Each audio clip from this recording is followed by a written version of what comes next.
Hi, welcome to the Yoga Fundamentals video for Yoga on Demand. This is going to be a video that's going to be in two halves. So this is part one, and please watch this before you obviously do part two. I decided to split them just because you may decide that you want to come back and rewatch one of the videos or repeat the flow. So the first video is going to be the adjustments to the postures and the props that we use, and then the second video will be a flow where we go through lots of the different options for you. So coming into the props and adjustments, I've got a lovely pile of different props that I use for my pregnancy yoga classes and also my own yoga practice.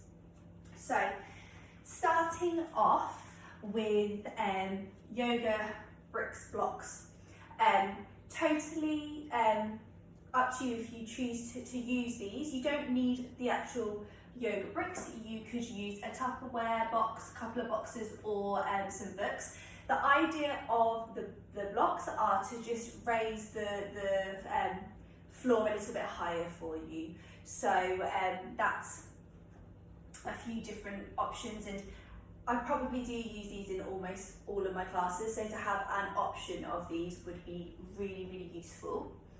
Another thing to talk about are cushions, and these can be cushions, pillows, even from the bed, it doesn't matter, but having a couple of these are essential just to make the floor a little bit higher for when you're sitting and to make it a little bit more comfortable for when you're kneeling.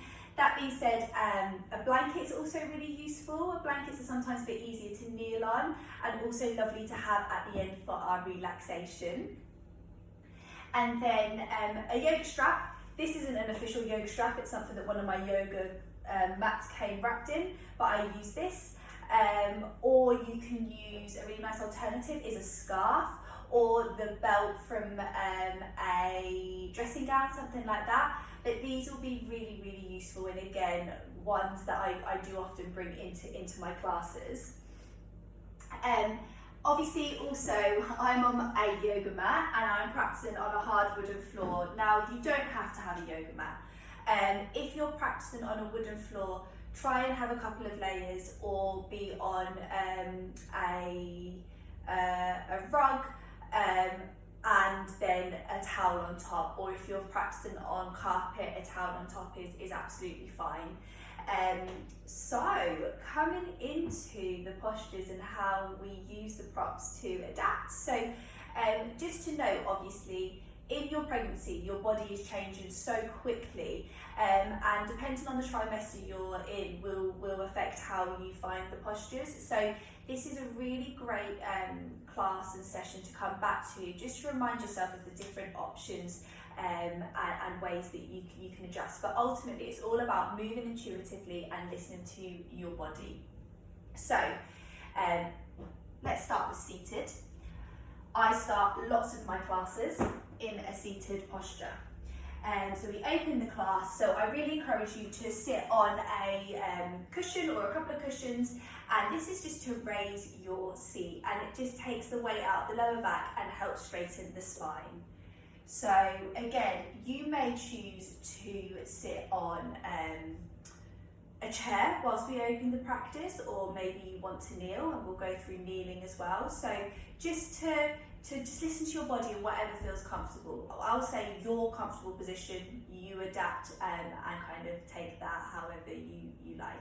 So when we are practicing pregnancy yoga, it's really important to remember that we have the hormone relaxin in our body, and that's the wonderful hormone that allows everything to stretch and grow to accommodate our baby. But it also means that our flexibility is increased, and we need to be very aware of that because we don't want to take our postures too far and cause any kind of injury. So we generally say take your postures to about 70% of where you feel. So you want to be feeling that stretch, but don't take it to 100 and never feel pain. If you ever feel pain in anything, please come out, and hopefully this will help you adjust those postures and give you some options. But if you're finding anything really tricky, just drop me a message and I'll try and help you on that. So we're going to come into kneeling, and I'm I'm going to show you a few options. So kneeling can be really nice actually on a blanket. It's a bit easier to kneel on the blanket over a cushion. But if we're kneeling or sitting and you want to do the kneeling position, bring in a cushion underneath the heels, underneath the bottom and on top of the heels. This can be a really, really lovely option just to make it a bit more comfortable for you. And when we come into our kneeling all fours or tabletop, we call it a variety of things, just making sure that our wrists and our shoulders are in line and our knees and our hips. Now, we do a lot of all fours. This is a really good position to help your baby into a good position ready for birth. And also just really good to start to be moving more intuitively, because listening to your body, this is often a position that you'll find yourself in when you are giving birth to your baby as well. So one of the positions we do a lot, or postures, is cat-cow. And cat-cow is to open up through the chest and the back.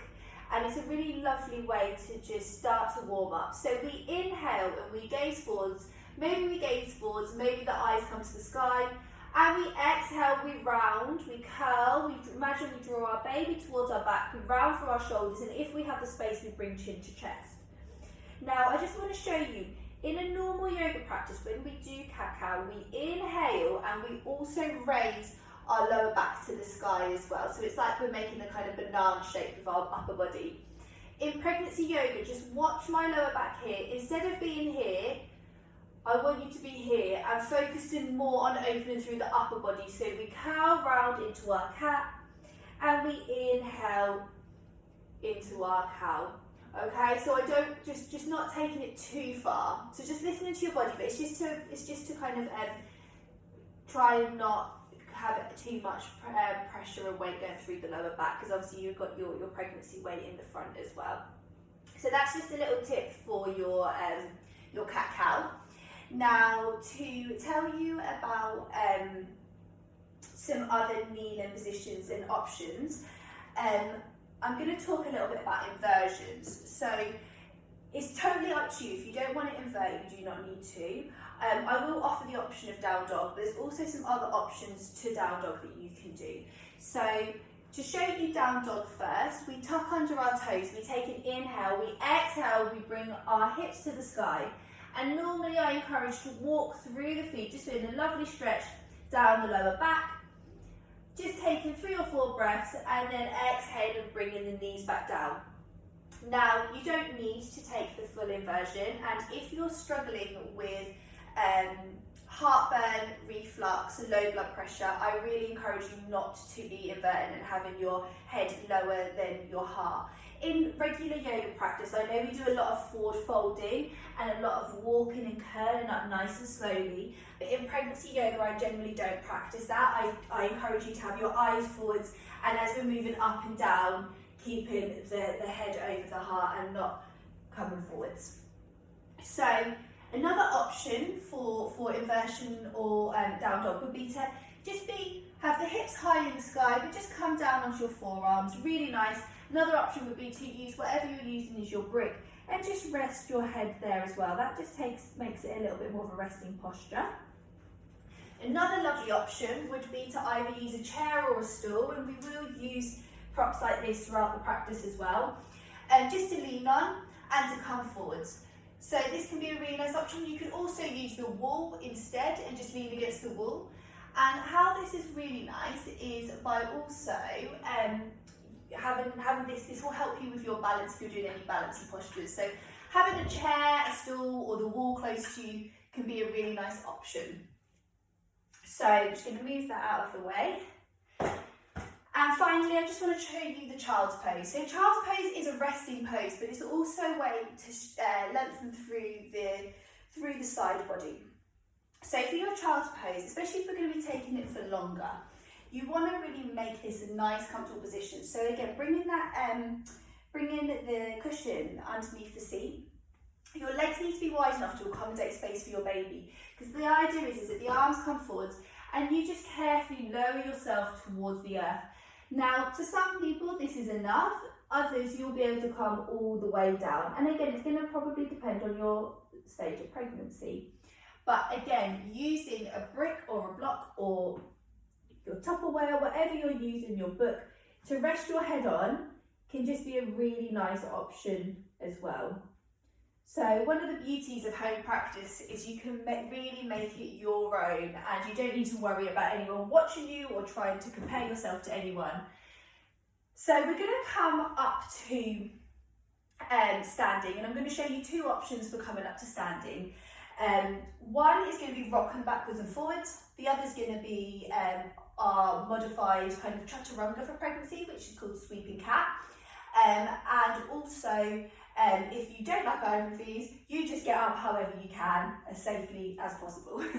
So, tucking the toes under for our transition first, which is just rocking backwards and forwards. So we inhale forwards, we exhale back, following the breath.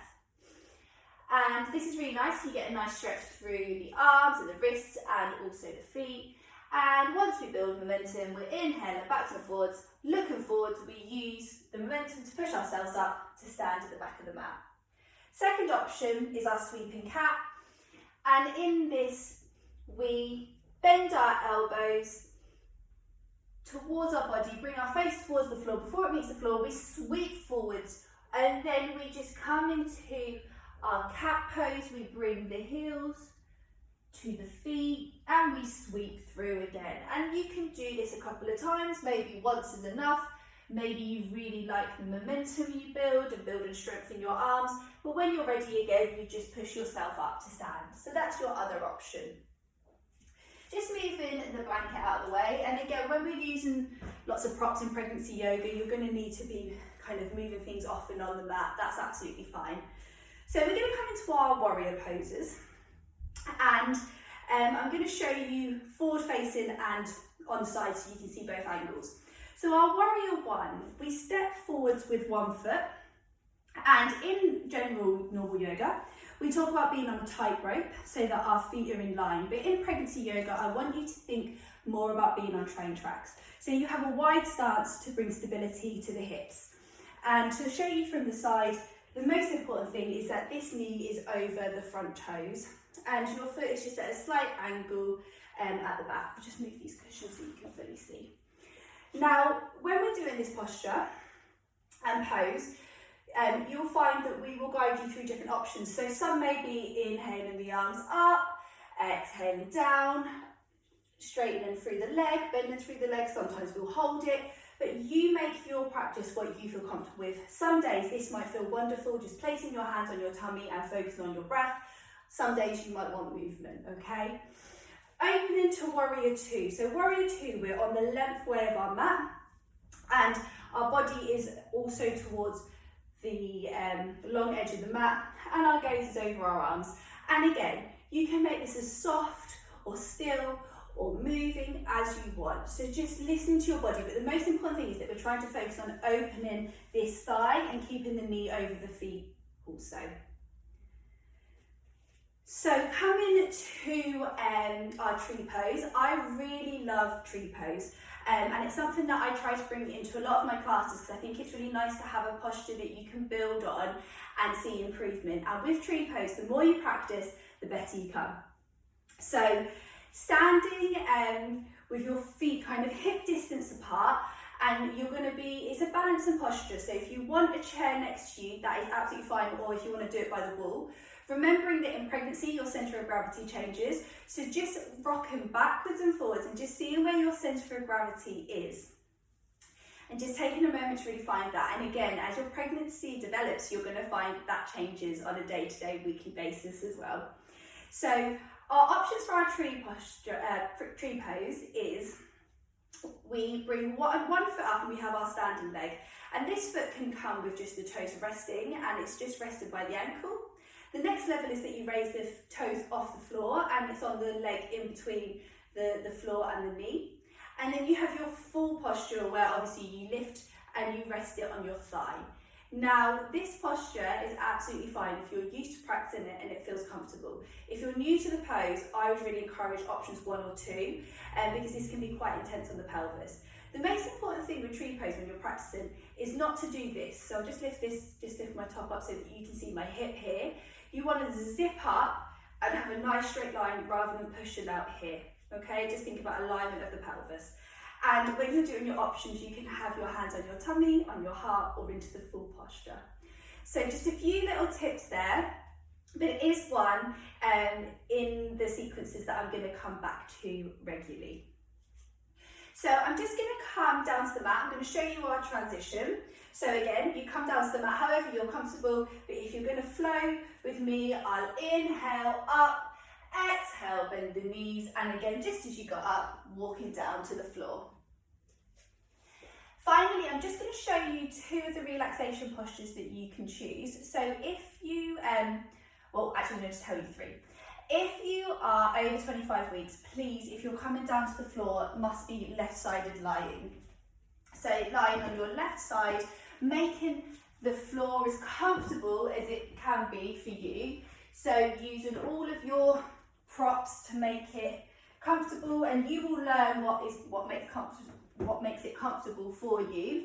So I'm going to have a pillow for my head, bending, and you might want to get your blocks, to have your blocks, just because you don't want your knee over onto the floor, but if you want to raise it a little bit, then this can be a really nice option, or you may want to put a cushion in between your legs. And just being able to fully relax in this position, closing down the eyes, and just being able to completely let go. And I will guide you out of the relaxation, but it's really important as you come out and you start to re-energize the body with the breath, that you're using your arms to push yourself up rather than your abdominals, because you just really want to protect those important tummy muscles. Another option for your meditation at the end and relaxation, you may just choose to come to whatever comfortable seat you have found, and just close your eyes and just focus on your breath. Because if you're finishing, if you've taken a class in the morning and you're using it to energize your day, maybe coming down to left-sided lying is going to make you more sleepy, and vice versa. If you're doing it at the end of the day and you're settling down for the evening, maybe you're going straight to sleep, you might want to take this in your bed. So however, kind of, you can make this however you want. It's your home practice. I just wanted to show you one more, which is going to be supported seat. So just sitting against a wall, and again using your props however you want, and you'd have your knees, your feet on the ground, your knees bent, placing your hands wherever feels comfortable so that you can completely relax.